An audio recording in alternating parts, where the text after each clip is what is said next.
I'm Laura Linder, President and CEO of Jewish Community Partners. On behalf of our leadership, Scott Vogel, Chair of Jewish Community Partners, Cindy Feinstone, Chair of Memphis Jewish Federation, and Anthony Morrison, Chair of Jewish Foundation of Memphis, I am honored to welcome you to our 60th annual Yom HaShoah commemoration.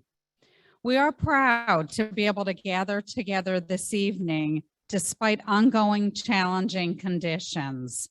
Our community has been steadfast in memorializing those who perished in the Holocaust, honoring the survivors among us, and transmitting the legacy of the Holocaust to the next generation.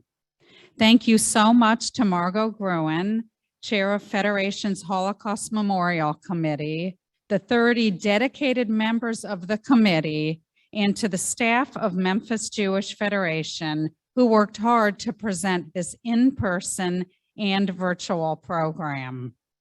I also want to thank everyone participating here this evening, not only for recognizing the importance of this commemoration, but for being part of the Memphis Jewish Federation family. All of us collectively support services that help the most vulnerable Jewish families here in Memphis, in Israel, and across the world. Together, we fund programs that enhance Jewish life for Jews of all ages, and together, we make programs such as the one tonight possible.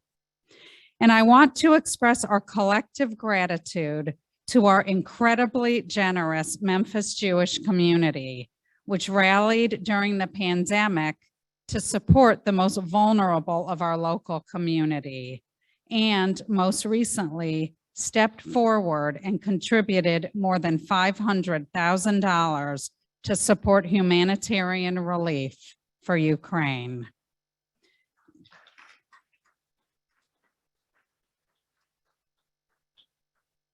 Thank you again for participating this evening. And I ask you now to please turn your attention to Rabbi Cantor David Julian, Cantor Ricky Camp, and our Jewish war veterans for our national anthem.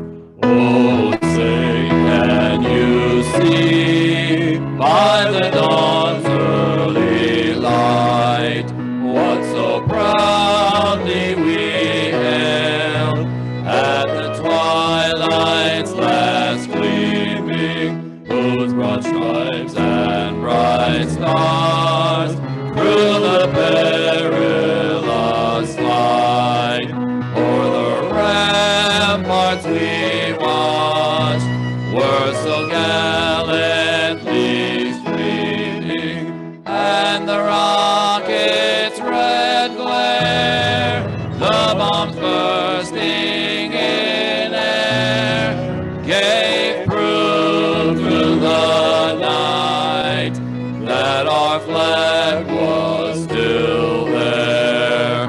Oh, say does that star-spangled banner yet wave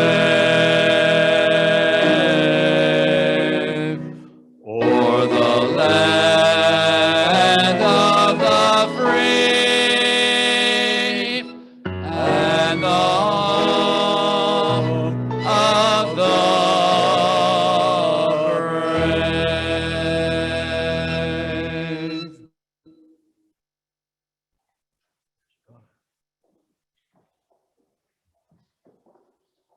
Thank you, Cantor Ricky and Cantor Julian. Good evening. On behalf of Memphis Jewish Federation's Holocaust Memorial Committee, I'd like to welcome you to our 60th annual Yom HaShoah commemoration. After 2 years of having this program virtually, it is so nice to see so many of you with us in person. I would also like to welcome the close to 500 of you who are joining us virtually and on Facebook Live. For those of you who don't know me, my name is Margot Gruen. My husband Todd is a third-generation Holocaust survivor. His grandparents, Irma and Alfred Gruen, escaped from Nazi Germany in 1940, and of their friends and family, they were two of the very few who eluded death. My husband and children are alive because Irma and Alfred survived, and I'm certain that many of you here tonight are alive because someone you know, someone you love survived the Holocaust. I would like to thank all the members of the Holocaust Committee who helped in planning tonight's program. I would also like to acknowledge our many community leaders, rabbis, and educators who are among us tonight. A special thank you goes out to the Memphis Jewish Federation, Lorraine Wolf, Bluma Finkelstein, Matt Timberlake, and Carrie Richardson for their leadership in organizing tonight's program. It can't be understated how instrumental they have been for making tonight's event happen. One of the highlights of our annual event is our art and essay contest, now in its 13th year. We'd like to congratulate all the winners. Please refer to your programs for the winning essay and art, and take a moment to view the meaningful art in the lobby after the program. Thank you to local artist Skyla Wanderman for curating the exhibit. I would now like to call on Shoshana Senker and Adam Exelbeard, both third-generation survivors, who will lead us in the candle lighting. They will be accompanied by Diane Zelikman-Cohen.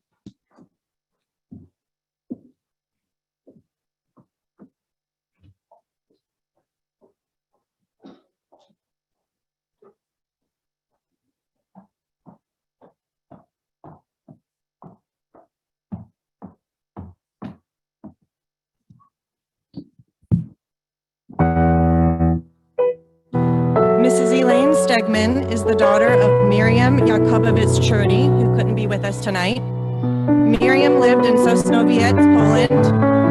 Her parents were taken away by Nazi soldiers in the middle of the night, and she never saw them again.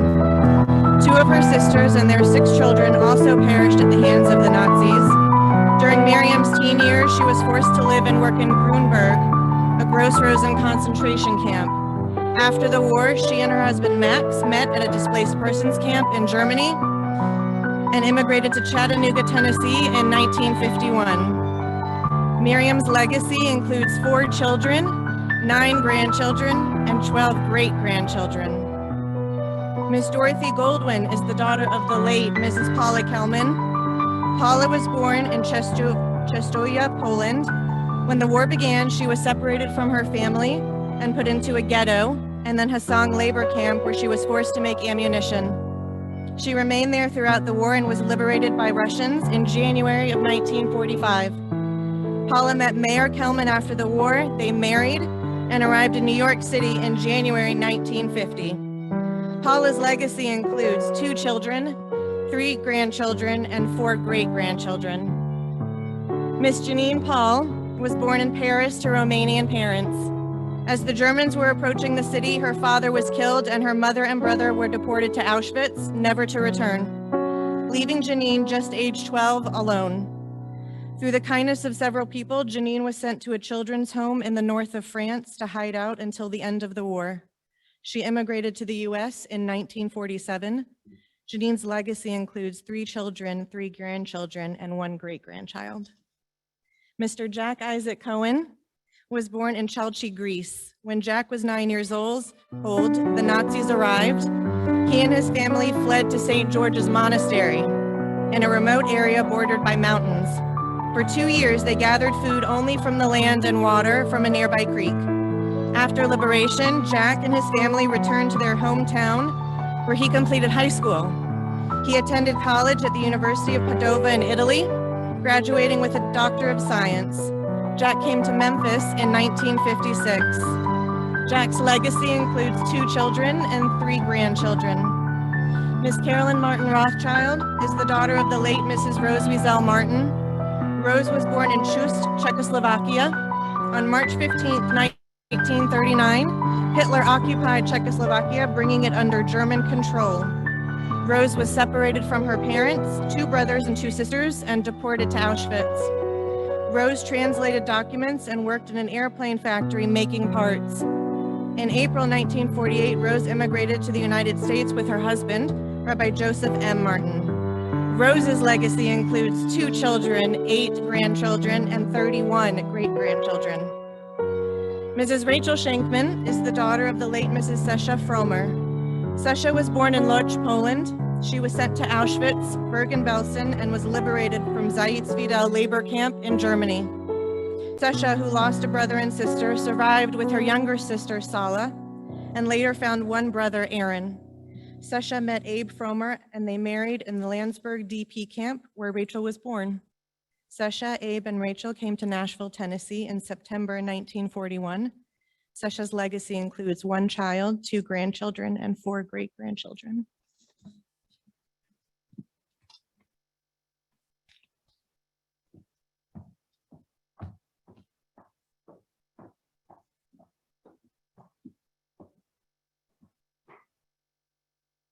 I would now like to introduce our keynote speaker, Elisha Wiesel. Elisha is a human rights advocate, activist, and second-generation son of Holocaust survivor, Nobel Laureate, Presidential Medal of Freedom winner, and celebrated memoirist, Elie Wiesel. He is joined tonight by Memphis Rabbi Abe Schacter-Gampel, who is the first board-certified chaplain and director of spiritual care at Memphis Jewish Home and Rehab, and serves as a rabbi for the Hospice of Hope. He is the grandson of Rabbi Herschel Schacter, the first Army chaplain to participate in the liberation of the Buchenwald death camp, where Elisha's then 16-year-old father, Elie, was among the survivors. Unfortunately, Elisha is under the weather and was unable to make the trip to Memphis, but thanks to Jonathan Epstein and Running Pony Productions, Elisha and Rabbi Abe were able to have a conversation via Zoom that we will show you tonight. Please welcome Rabbi Abe Schacter-Gampel.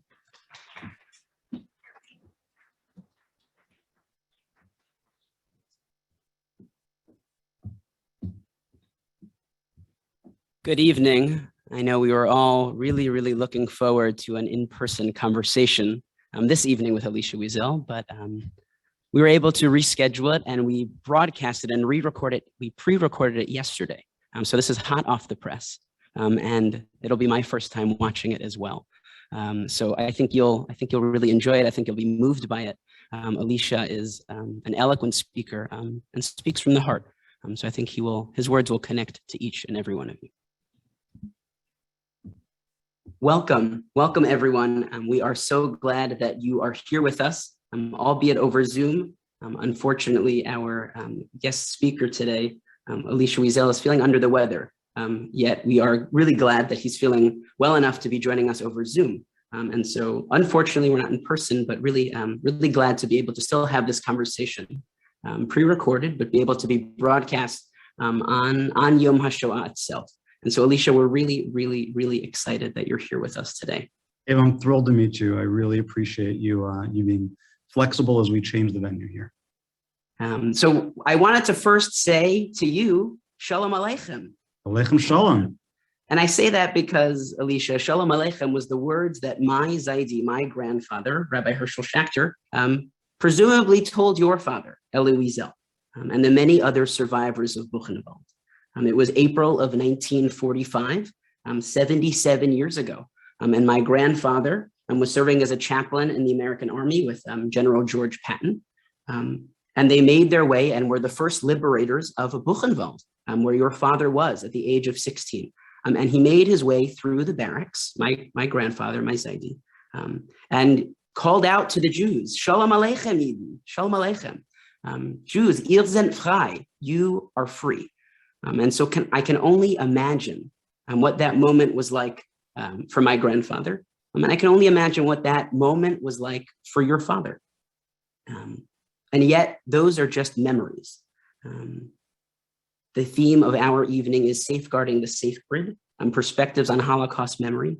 And then both you and I don't have that direct experience. We have the memory of it, and we have the story of it.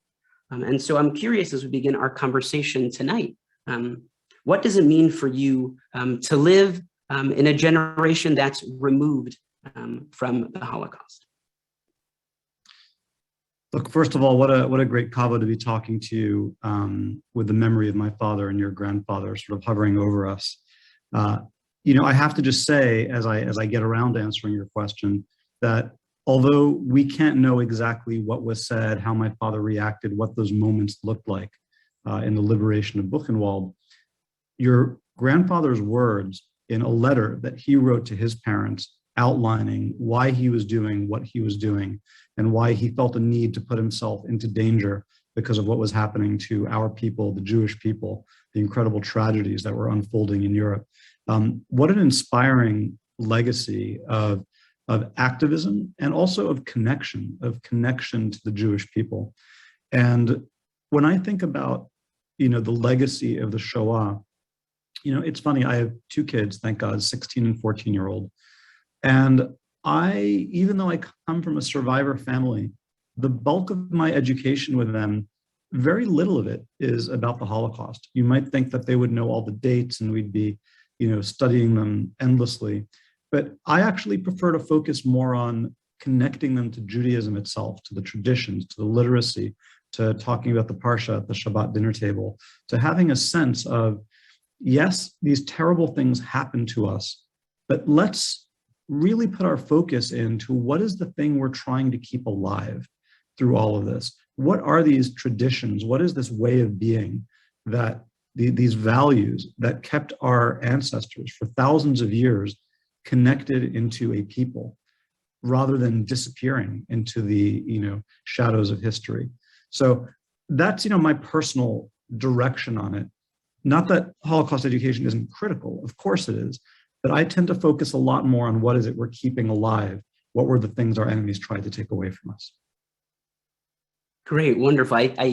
When I hear you talk about the personal connection and how we connect personally, not to what Yiddishkeit is like, to what Judaism is, it reminds me of what you've described in terms of a moment of transformation for yourself. I think often when you're listening to interviews of Elisha, people are curious, what's it like in the household? What is it like to grow up as Elie Wiesel's son? And I think you often describe as your first answer just saying, it was regular, it was normal. And in fact, you double down and kind of reveal, pull back the curtain just a little bit and say, I was kind of a rebellious teen, just like everyone else. But that changed for you, from what I understand, in a visit to Sighet, to your father's hometown. And that feels to me connected back to that sense of seeing what was actually there, connecting to a real lived experience of what Judaism was like before the Holocaust. And so I'm wondering if you could share with our audience tonight that trip and kind of the transformation that trip had on you. Yeah, of course. And I should comment, as a child, I actually think my father went out of his way to shield me from a lot of, Holocaust memory. I think he felt very keenly what pressure there would be on me as a young person, as an only son, and really did whatever he could to lessen that burden. Now, of course, you can't not know what's going on in the family. My friends were all going off to the Hamptons or Palm Beach on their vacations, and we're visiting the Polish death camps. So, you put two and two together. But where he could, my father tried to let me have as normal a life and really gave me tremendous flexibility and free rein to make my own decisions and to get where I needed to get to on my own. So when I was, I guess it was just after college, I had done a short stint in an Israeli army program. And at the end of it, my father said he wanted to do one last trip to Sighet. And my cousin, Steve, and I, he's like a brother to me. He lives in Israel. He's about 12 years older. The three of us went on this trip. And I don't think I had really, before this trip, ever understood that my father had a life before I knew him, and that he had vulnerabilities, and that he was once upon a time, a young cheder kid running around totally innocent, doing nothing more than looking forward to his next encounter with learning. And that this kid was still real and actually was still a part of him. And I saw it for a moment. I saw that very sweet, innocent connection. It was a profound trip because, I've now been to Auschwitz a number of times, and obviously the crimes that happen there are so staggering. It's very hard to digest. But Sighet is more digestible, especially when I was there with my father. It was almost like he was a radio transmitter, and he was picking up on the ghosts in a very real way. He saw things that neither Steve nor I could see, but we felt them through him. So that was an important trip. That was in 1995. Wow. And so that, in some ways, from what I understand about your kind of biography and the way that you've spoken about yourself, is a moment of transformation. But it seems like I guess I want to dig a little bit deeper and help us kind of understand what is it mean not just, well, there's one level of connecting to a father's story, of connecting to a grandfather's story, of connecting to our story, our communal story. What does it mean for us to be connected as Jewish people? But there seems to be a next step when we feel that we're called to act. And there's an awakening, not just internally to a connection to Judaism, but then an awakening to a call to action. So how does that take place for you? How does that happen? Look, and I could ask that right back at you, and I'm interested to hear how you would answer that. So when I'm done, please share your thoughts as well. Look, for me, when my father passed, my father really asked only two things of me in my life. When I was in my 20s and I was, kind of all over the place as a teenager in my 20s, my father said, look, have all the fun you want. You want to have a green mohawk, you want to play electric guitar and be in a punk rock band, you want to, pretty much exclusively only date non-Jewish women. Do what you feel you need to do. But at some point, when it's time to have a family, I expect you to marry Jewish, he said. And I don't care if that's someone who converts in, as long as it's a conversion kehalakha. I don't care if it's someone Sephardi or Ashkenazi. I don't care about the color of their skin or the way they think, but it's very important to me that there be continuity and that you not be the last Jewish generation of our line. That's one thing he asked of me. The second thing that he asked of me when he was sick was he asked me to say Kaddish for him when he passed. And I would say, Dad, you don't need to ask me that. It's too soon. But he was insistent. He really wanted me to promise. And I had thought at that time that that was him asking for a favor from me, a favor to the dead that he could never repay. But this was the last thing I was going to do for him. And I realized afterwards, only when I was halfway through my Kaddish year, it was actually the last favor that he could do for me. Because it really, for the first time in a long time, I started to really see that I had this passport to every shul in the world. And not only that, but that when I arrived as a mourner, there was a place that had been carved out for me. And for the first time since really even before my bar mitzvah, I started to get the sense of, wow, this concept of peoplehood of which I'm a part is really powerful. And I had felt that before about Zionism in Israel. I went to spend time with my cousin Steve in Israel. But the idea that this was something that existed everywhere for the Jewish people, diaspora and Israel, was a new and really profound one for me. So there's a sense that that it's there for us, and if we want to perhaps maybe put a little mystical bent to it, which I know your father would appreciate, there's a sense that God is calling out to us, and we just have to kind of be attuned and be able to listen to that voice. It does remind me, because you started off our conversation by mentioning a letter that my Zaidi wrote, my grandfather wrote. And so this letter is written, I believe, in 1942. And he is a shul rabbi, a synagogue rabbi in Stamford, Connecticut. And he is writing to his father to let him know about his decision to enroll in the American Army. And in that letter, he writes really beautifully in this kind of beautiful rabbinic Hebrew. But what he touches upon, and what you touched upon as well, is hearing the call of God. And he compares Adam to Abraham. Adam hears the call of God, hears the hineni, or the ayeka, where are you? And Adam hides. He's afraid. And God calls out to Abraham and says, Lech lecha. And Abraham does it. Abraham says, here I am. I'm ready and willing to do that. And so I think for you and for me as well, there are moments in our life, whether we can pinpoint that exact moment or some moment in our kind of transformation where we had that, so to speak, hineni moment, where we connected back to our tradition and back to the past, but also to ourselves and how we could kind of shape it and how we could be a part of that and create that. One of the beautiful things about that ayeka, there's a parish, I can't remember if it's Rashi or who it is, that, obviously God knows exactly where his children are. It's really a question for us, like ayeka, like, wow, where am I in this moment? Let me take that moment and pause. Look, there's one other piece I want to add into this. When you ask about sort of what promotes, like why have I felt the need to speak up more in my father's name? And that's just because I feel like I see a lot of people getting it wrong.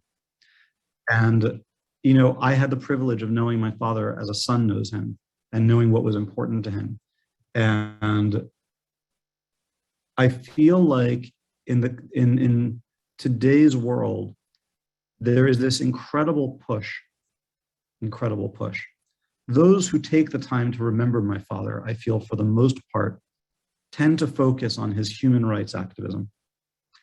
And that's very appropriate because he was a global human rights activist. For him, that was a critical part of who he was, and it was a key mission he learned from the Shoah.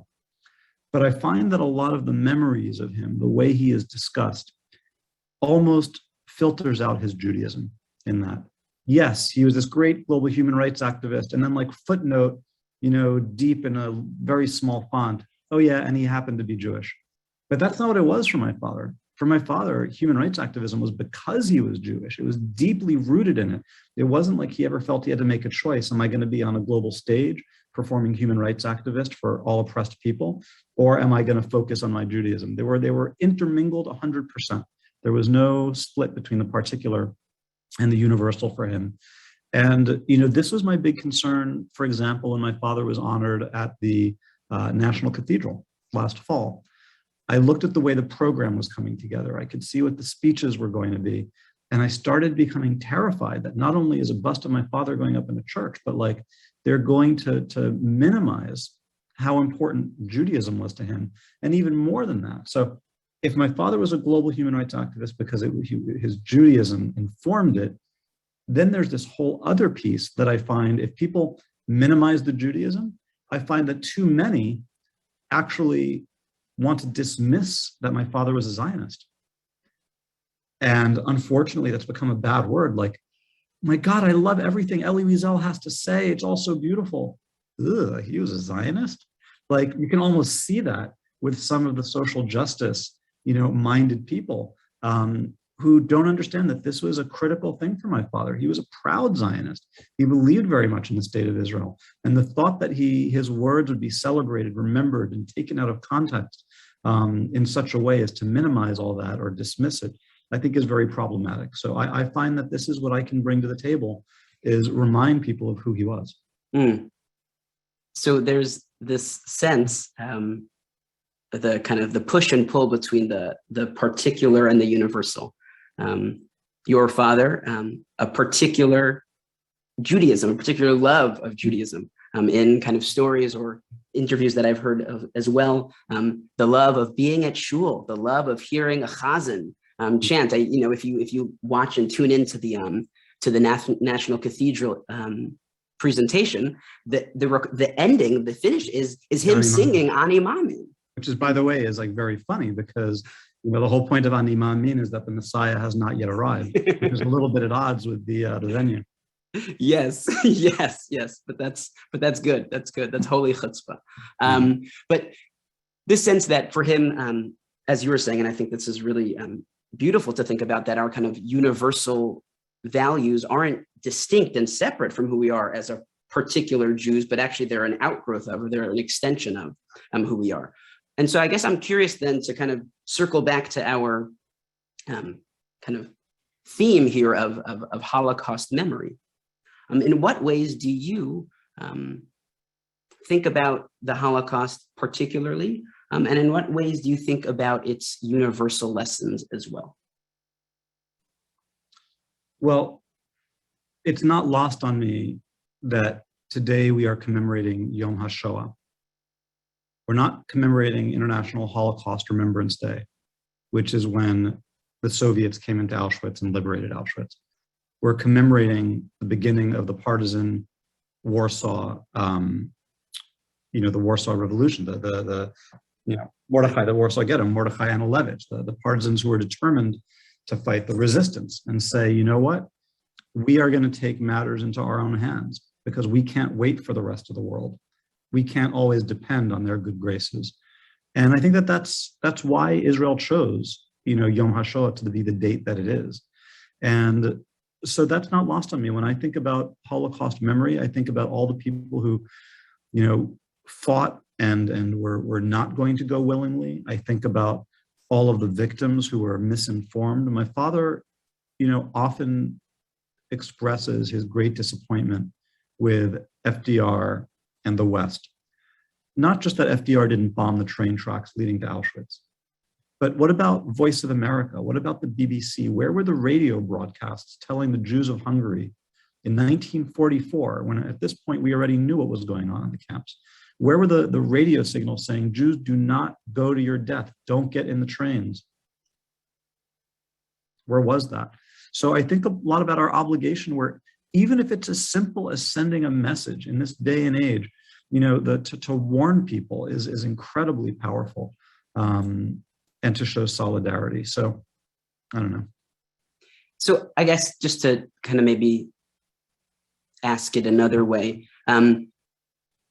what is our... I didn't do a good job answering it the first time. Foul tip, stand alive here. But I think, I struggle with this sense of, we say never again. And we mean that seriously. And, if we can't compare anything to the Holocaust, it's lost its uniqueness. If anything can be compared to the Holocaust, then it loses its uniqueness. Sorry, let me rephrase it that way. Sorry. But why do we need to compare things to the Holocaust? Why do we need to suggest that things approach it? The Holocaust is an extreme. It should remain an extreme. It doesn't mean we have to. Its shadow will loom over everything, and we need to be mindful of it. And we don't have to compare, detention facilities at the southern border, to what's happening in, to what happened in the Holocaust in order to make a point. Like Right. I guess I wonder what you think our responsibility should be, maybe on a day like today of Yom HaShoah, but in general, when we commemorate or think about the Holocaust. And perhaps it's not a fair question because it's not we can't just draw a binary or a dichotomy, but that how much of it is that particular memory of what was lost, and how much of it is the universal lessons that we're going to draw from it as we move forward? I think the answer is yes. We have to have all of these reactions. We have to have a resolve that on a global human rights scale, we have to speak up. When 1 million Uyghur Muslims are being detained in China, it's difficult to challenge it. China is like, one of the most significant forces in the world, and to think about how likely it is you're going to move them even an inch, yet you have to try. And on the other hand, you have to think about denying those who are out to destroy us. We have to deny them their victory. And that means keeping Jewish literacy alive and Jewish knowledge. And, if we end up assimilating out of existence, the enemies of the Jewish people have won. They've always wanted to kill us in one of two ways: kill us physically or kill us spiritually and get us to stop being who we are. So I feel more committed than ever to fight that fight. And then lastly, I think that, every time I think about Yom HaShoah, I think about the fact that, right after it comes Yom HaZikaron and then Yom HaAtzmaut. And we have to take this incredible gift that we've been given, the recreation of the state of Israel in our time. For my father, this was an unbelievable holy gift. And he never, ever thought it appropriate to say that it was a reward or that the price of the Holocaust was to have it. He refused to tie it in this way. The Shoah was the worst thing that could ever happen, and the creation of the state of Israel was one of the best. And I think that we have to treat Israel as something precious, because if you look at what actually is our only real guarantee that what happened to, the Jews of the 20th century in Europe will never happen again, that guarantee is the existence of the state of Israel. Mm-hmm. I want to move our conversation to think about individual responsibility, but I guess particularly with a sense of how do I as an individual, how do you as an individual walk this walk, talk this talk? How do we live our lives? What are the kind of character traits that we are supposed to cultivate? I'm thinking about this in particular because it is the second week of the Omer. And again, if we're kind of channeling our mystical ancestors or our mystical community, and thinking about your father as well, this is the week of Gevura. This is the week of strength. Last week was Chesed. This week is Gevura. And I think I think it would be very helpful for us to hear from you about the ways that you think about channeling a humility, but also what you've talked about in the past about also having a place for that strength or for that righteous anger. Yeah, there's a lot in there. I'll respond to it one bit at a time. The first is, thank God there are many sources from my father. He was a voluminous writer. He was a voluminous speaker. We have many of those lectures. So if we want to know what my father thought on a given topic, odds are we can figure it out. And I think of that as the Torah shebichtav, the sort of the written Torah of my father. But for those who knew him, it was the Torah shebe'al peh. It's the oral tradition that I think is the most powerful, because who my father was an extremely gentle soul who was genuinely curious about people. And if he came to give a lecture and 40 people wanted to talk to him afterwards, he would sit there and talk to every one of those 40 people and hear about potential family connections, or, that's just who he was. If the cab driver from Bangladesh wanted to tell him about each of his 7 sons, my father would listen and be genuinely interested and ask questions. If his barber wanted to talk, French politics, my father was up for it. My father didn't care who you were. If you engaged him and wanted to engage from a place of curiosity and exploration, my father was always up for it. It's why he loved teaching. So that's an important part, I think, of his legacy and that humility, that you mentioned earlier. In terms of balancing that with Gevura and standing up, to me, the simplest acts of standing up every day are, putting on tefillin in the morning, seeing somebody say something negative about the Jewish people or Israel and standing up and saying, actually, you might not have that right. Can we talk about it? Thinking about who are the biggest bullies on the global stage and why is it that we don't do anything, and actually engaging and doing something about it. These are, I think that these are the most straightforward ways as individuals that we can engage. I appreciate the response, because it reminds us that we just have to be ourselves. We don't have to think about some large grand vision of who we could be, but what we're doing right now. When I woke up in the morning, did I offer a prayer? When I engaged with someone in my day-to-day, did I give them the time and the space? And then maybe even, in our world of social media and our interconnected space, right? When I was on Facebook or when I was on some type of social media platform, maybe I spoke up a little bit more there too as well. In that sense of having that easy or accessible access is something that's a very valuable lesson. I guess another question about that I'm curious about. I think for people who are tuning in, they're drawn to the connection that our families have. And they might say to themselves, well, this is all very well and good for you to say that, Elisha, but I'm just Yankel Peretz. I'm just Joe Schmo. Who am I? As I'm sure we each have a complicated relationship with yichus, with lineage, and moments where we want to put that crown on our heads, and moments where we just kind of want to be ourselves. And so I'm curious what you would want to tell the audience with us about how they find their own role or their own voice. Listen, Rabbi Akiva was a nobody. He was poor. He was dirt poor. And it wasn't until the age of 40 that he decided he really wanted to pursue Jewish literacy.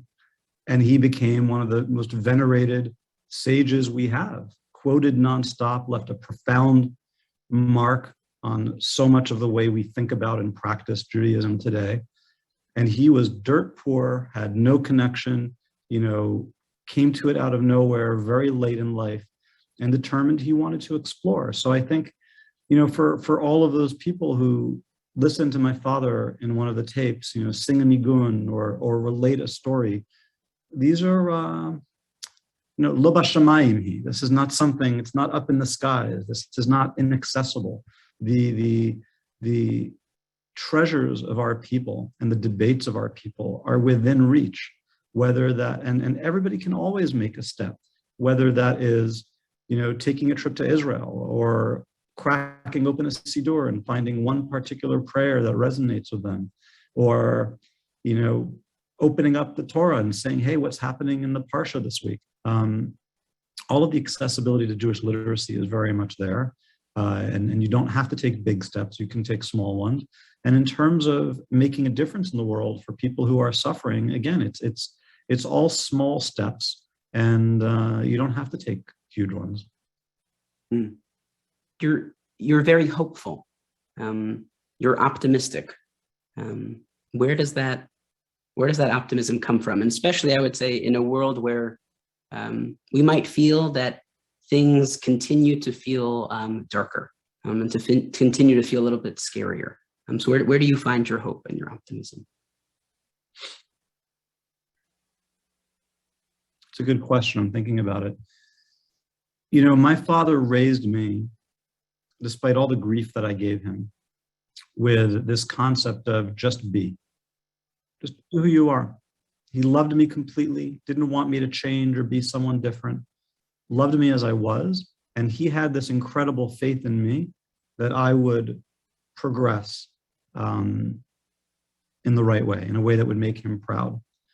And, I feel that optimism too. I think that my father had a fundamentally optimistic perspective on the world. He had to think about what he went through, and yet he made this decision to have a family, to continue to engage with God, to make a mark in the world. All of these things are profound acts of optimism. And as long as we're doing things like that, then we too are optimistic. We haven't given up.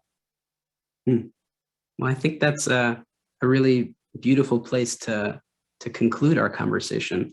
I'm wondering if,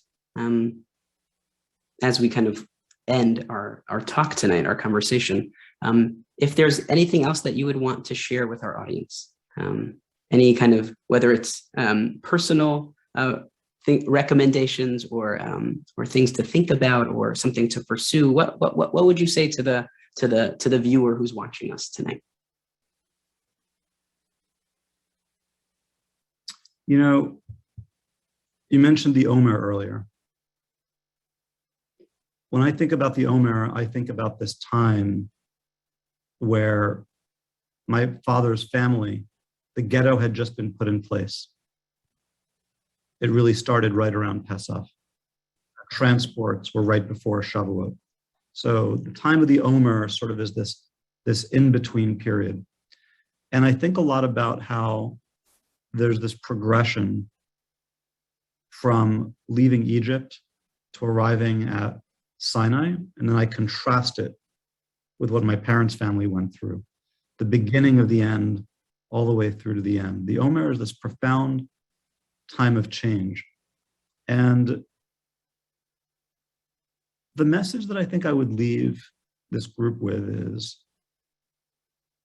my father echoed the concept of love the stranger, which I think is a core conception of ethical monotheism, as Moshe Rabbeinu, as Moses received it on Mount Sinai.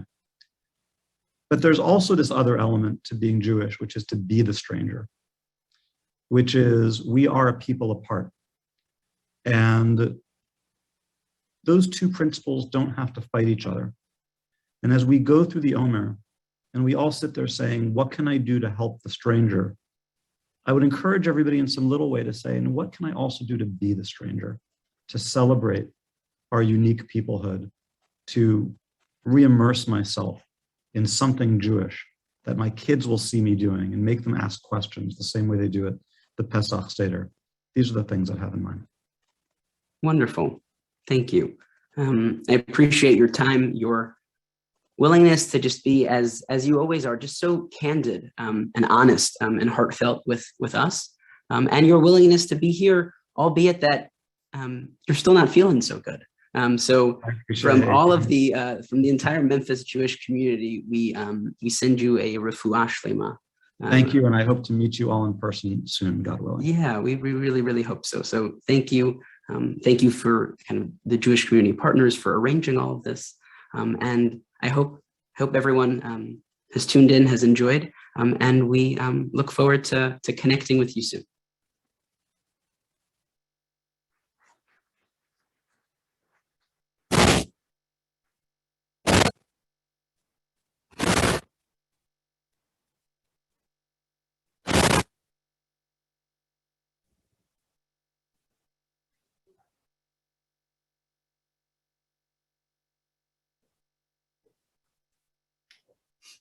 Tell me when.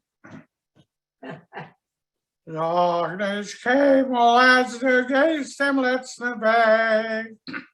Gaat hem blaaien en verstellen mooie tijd. Kom en werd doch unser Ausgemeinte Show. Es wird erpeuchter unser Trott mit seinen Dor.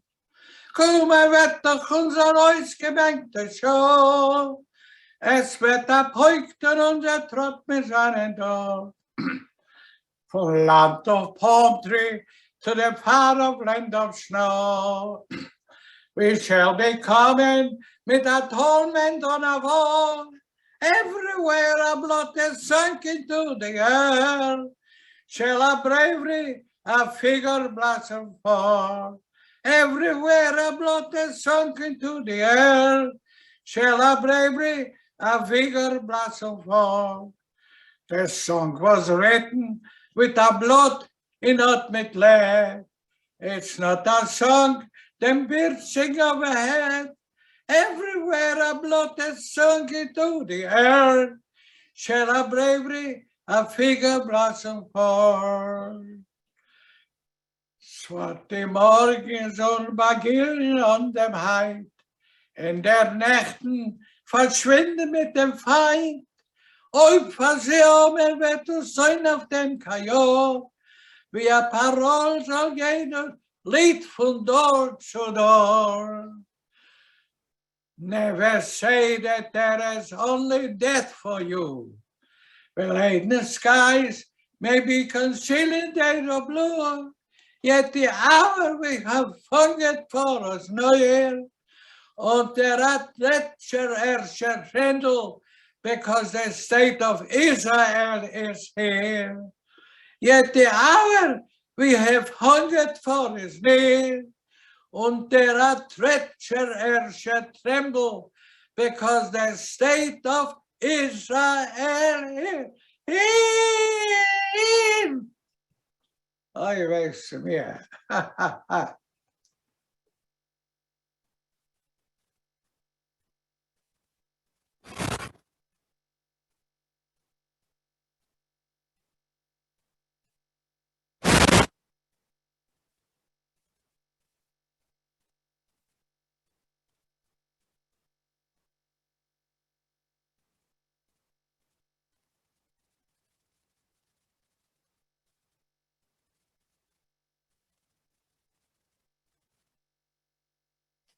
You can refer to your sheet of paper that you have in your booklet, Book of Psalms, chapter 79.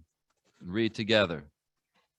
Mizmor le'asaf, Elohim ba'u goyim, v'nachalatecha timu et heichal kadshecha, samu et Yerushalayim le'iyim.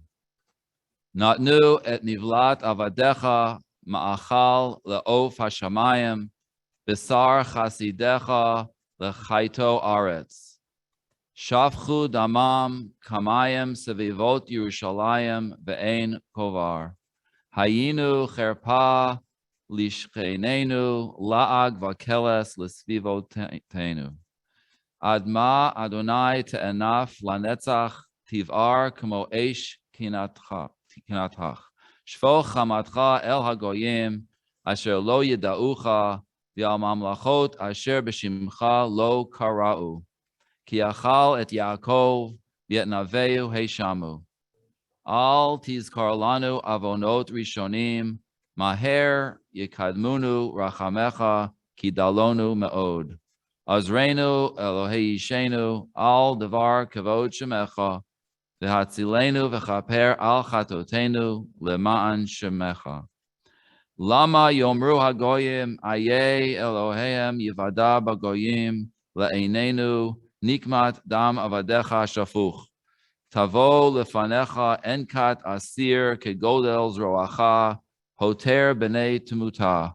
V'ashev lishchenenu shivatayim el chekam cherpatam asher cherfucha Adonai.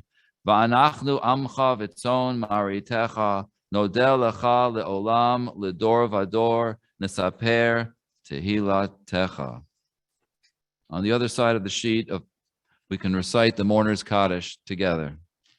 Yis gadal v'yit gadash shemei rabbah. V'alma divrach yirutei v'yamlich malchutei v'chayechon u'v'yomechon u'v'chayei dechol Beit Yisrael ba'agala u'v'zman kariv v'imru amen.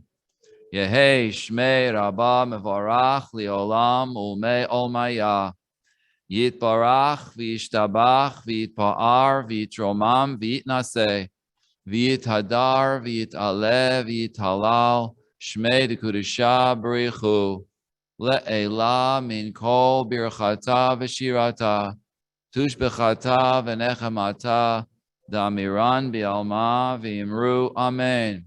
Yehei shlama rabba min shemaya, v'chayim aleinu v'al kol Yisrael v'imru amen. Oseh shalom b'mromav, Hu ya'aseh shalom aleinu v'al kol Yisrael v'imru amen.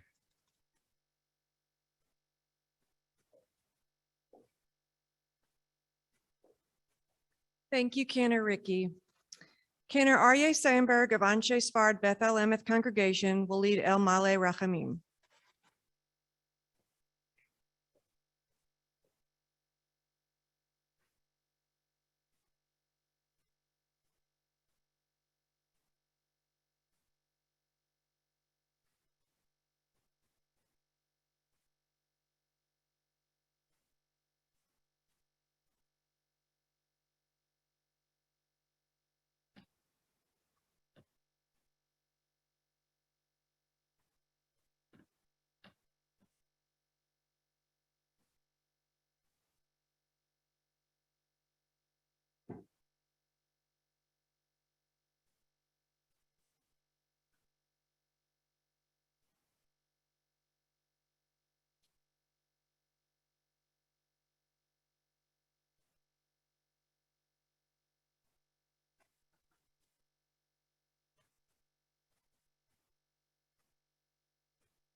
El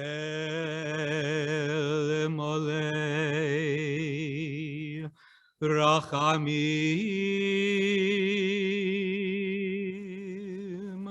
Shochein Bamiromim Hamitzei menucha nechona al kanefei hashechina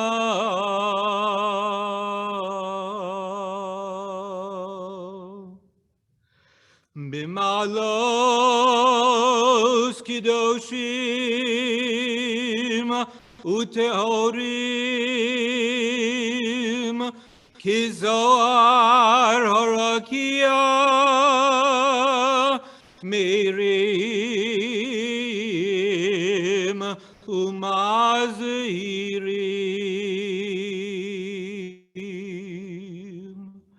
Lenishimos Shel Sheish Meyos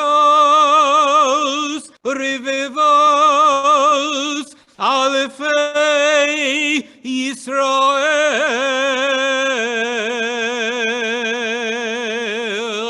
Anoshim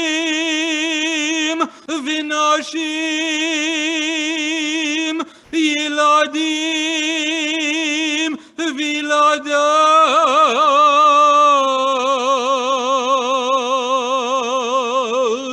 שנהרגו ושנשחטו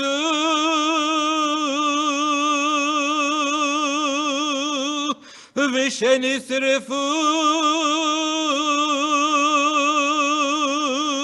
ושנחנקו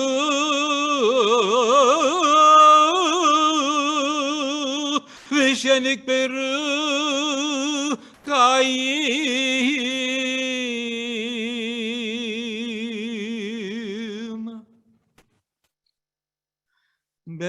באושוויץ, Buchenwald, Dachau,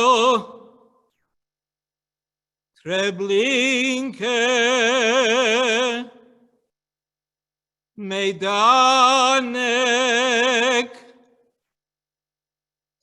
ושאר המחנות השמד על ידי הנאצים, יימח שמם, שהולכו לעולמם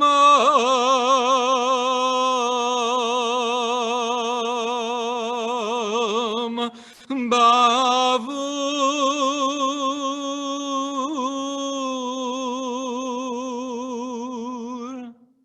שכל הקהל הקדוש הזה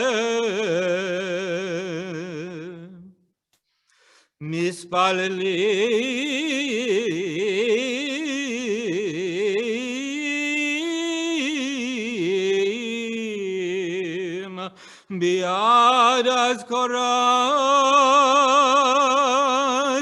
נשמותיהם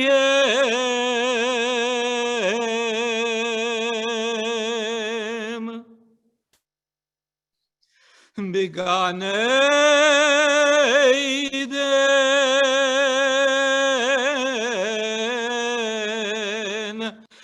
בגן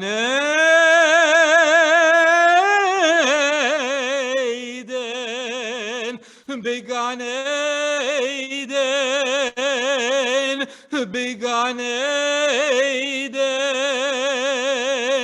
בגן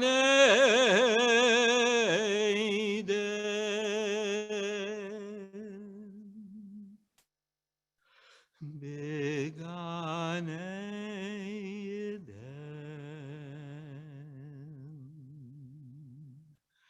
עדן מנוחסם.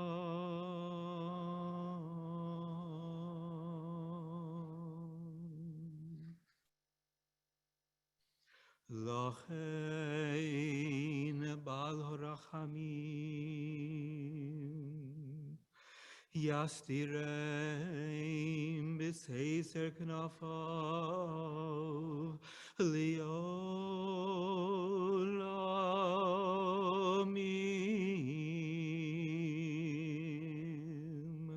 ויצרור בצרור החיים את נשמותיהם. אדוני הוא נחלתם.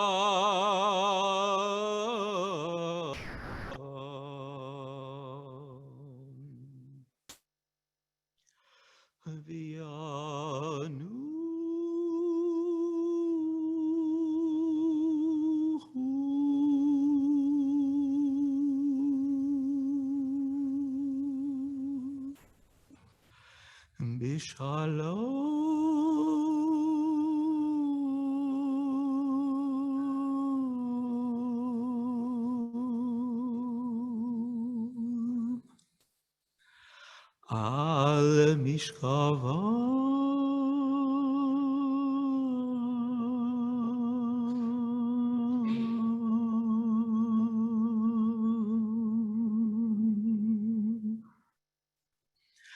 ונאמר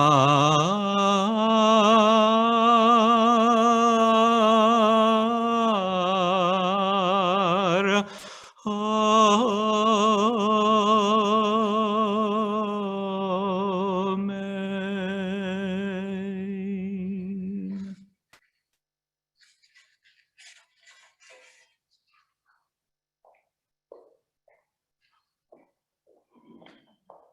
Thank you, Cantor Sandberg. The closing benediction will now be offered by Rabbi Micah Greenstein, Senior Rabbi of Temple Israel Synagogue.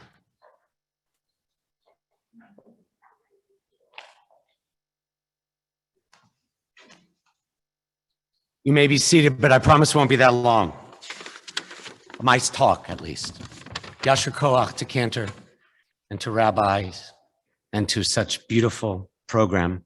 Friends, before soloist Carly Abramson leads us in chanting Hatikva and we head home, I have a question. Have you ever taken an unforgettable car ride with someone? I did less than 2 years into my Memphis rabbinate 29 years ago. My senior rabbinic colleague, Harry Danziger, asked if I could drive Elie Wiesel to the airport after his talk at our synagogue. There I was, 30 years old, in the car with a professor whose classes I attended on Wednesday nights as a graduate student in Boston in the 1980s. What to ask him, the moral conscience beside me? I asked Dr. Wiesel the following question. Of the Taryag mitzvot, of the 613 mitzvot, which in your judgment is the most important to follow? In an instant, he replied, Lo ta'amod al dam re'echa. You shall not stand idle while your neighbor bleeds.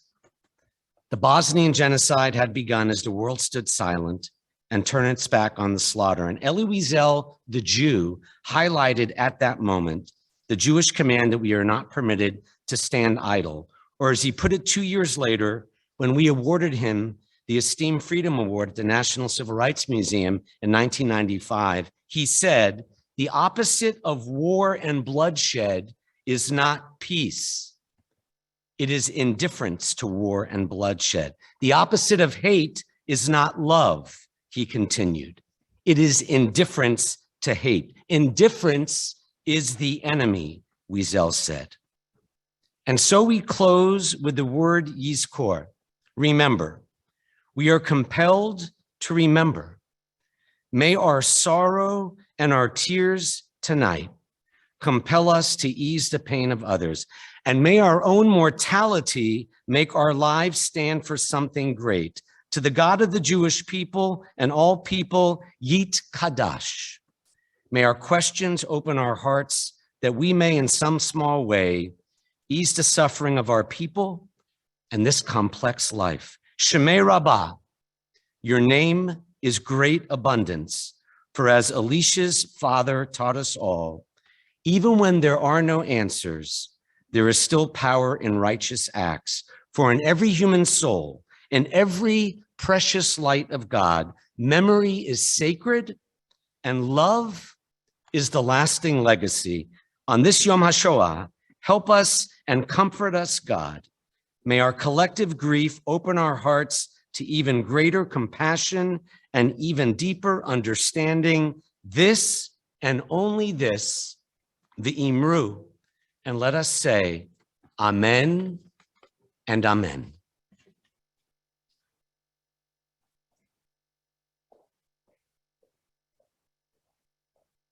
Thank you, Rabbi Greenstein.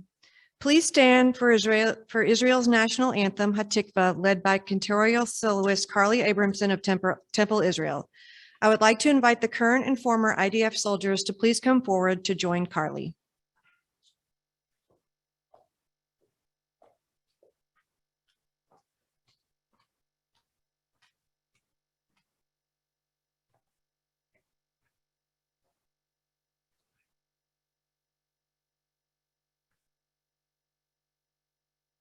כל עוד בלבב פנימה, נפש יהודי הומיה, ופצי מזרח קדימה, עין לציון צופיה. עוד לא עבדה תקוותנו,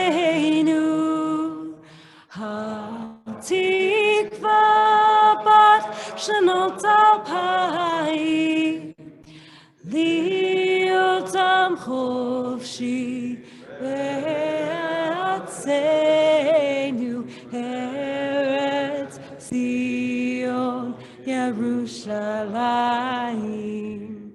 להיות עם חופשי בארצנו, ארץ ציון וירושלים.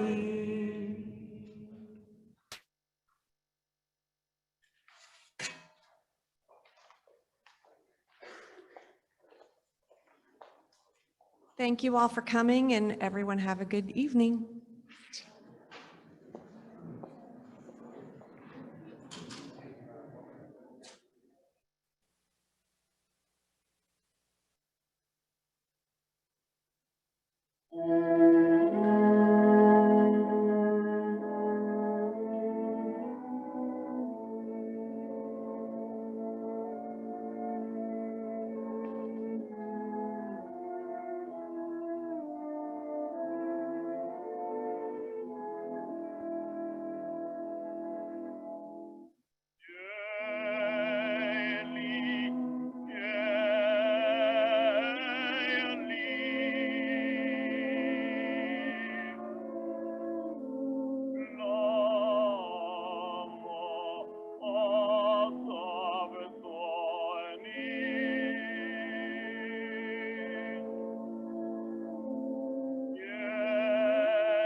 If everyone can please find their seats, we'll begin the program.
Shalom, Yaseh Shalom, Shalom Aleinu v'al kol Yisrael. Yaseh Shalom, Yaseh Shalom, Yaseh Shalom Aleinu v'al kol Yisrael.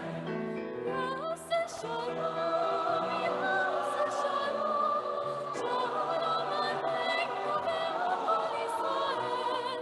Yaseh Shalom.